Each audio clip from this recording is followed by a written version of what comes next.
سورہ یاسین آیت نمبر 12 کی بقیہ تفسیر۔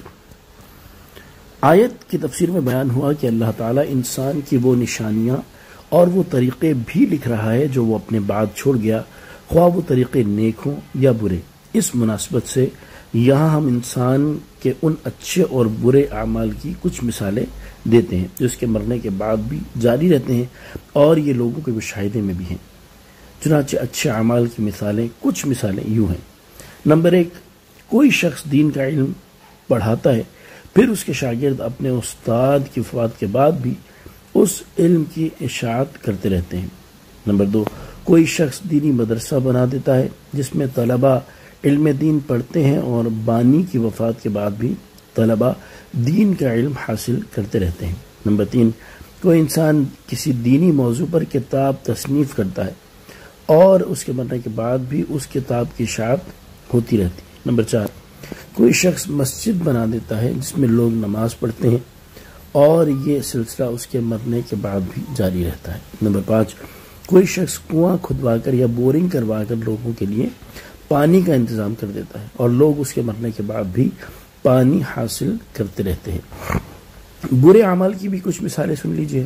نمبر 1، کوئی شخص فلم اسٹوڈیو، سینما گھر، ویڈیو شاپ یا میوزک ہاؤس بناتا ہے جس میں اس کے مرنے کے بعد بھی فلمیں بنانے، دکھانے، بیچنے، میوزک تیار کرنے اور سننے سنانے کا سلسلہ جاری رہتا ہے۔ نمبر 2، کوئی شراب خانہ اور بدکاری کے اڈے تیار کرتا ہے جہاں لوگ شرابیں پیتے اور بدکاری کرتے ہیں، پھر اس کے مرنے کے بعد بھی وہ شراب اور بدکاری کے اڈے قائم رہتے ہیں۔ انٹرنیٹ پر فحش ویب سائٹ یا سوشل میڈیا پر فحاشی اور بے حیائی کی اشاعت کے لیے پیج بناتا ہے، پھر اس کے مرنے کے بعد بھی لوگ انہیں دیکھتے رہتے ہیں اور گناہ میں مبتلا ہوتے رہتے ہیں۔ کوئی انسان جوا خانہ بنا کر مر جاتا ہے جس میں اس کے مرنے کے بعد بھی جوئے اور سٹے بازی چلتی رہتی ہے۔ کوئی شخص ایسے قوانین بناتا ہے جو ظلم اور ناانصافی پر مشتمل ہوں اور لوگوں کے درمیان شر اور فساد کی بنیادیں کھڑی کرتا ہے، پھر اس کے مرنے کے بعد بھی ان قوانین پر عمل ہوتا رہتا ہے اور لوگوں میں شر اور فساد جاری رہتا ہے۔ ان مثالوں کو سامنے رکھتے ہوئے اس حدیث پاک کو ایک بار پھر سنیے۔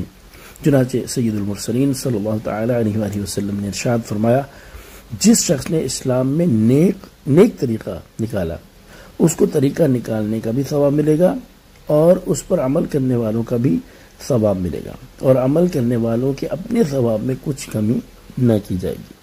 اور جس نے اسلام میں برا طریقہ نکالا تو اس پر وہ طریقہ نکالنے کا بھی گناہ ہوگا اور اس طریقے پر عمل کرنے والوں کا بھی گناہ ہوگا، اور ان عمل کرنے والوں کے اپنے گناہ میں کچھ کمی نہ کی جائے گی۔ اس میں جاری رہنے والے نیک اعمال کرنے والوں کے لیے تو ثواب کی بشارت ہے، اور ان لوگوں کے لیے وعید ہے جو جاری رہنے والے گناہوں کا سلسلہ شروع کیے ہوئے ہیں۔ یہ اپنے انجام پر خود ہی غور کر لیں کہ جب اپنے گناہوں کے ساتھ دوسروں کے گناہوں کا بوجھ ان کے کندھے پر ہوگا اور اپنے گناہوں کے عذاب کے ساتھ ساتھ دوسروں کے گناہ کا عذاب بھی پائیں گے، ان کا کیا حال ہوگا۔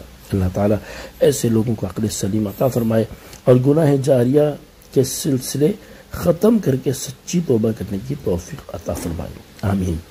صلو علی الحبیب صلی اللہ تعالی علی محمد صلی اللہ تعالی علیہ وآلہ وسلم۔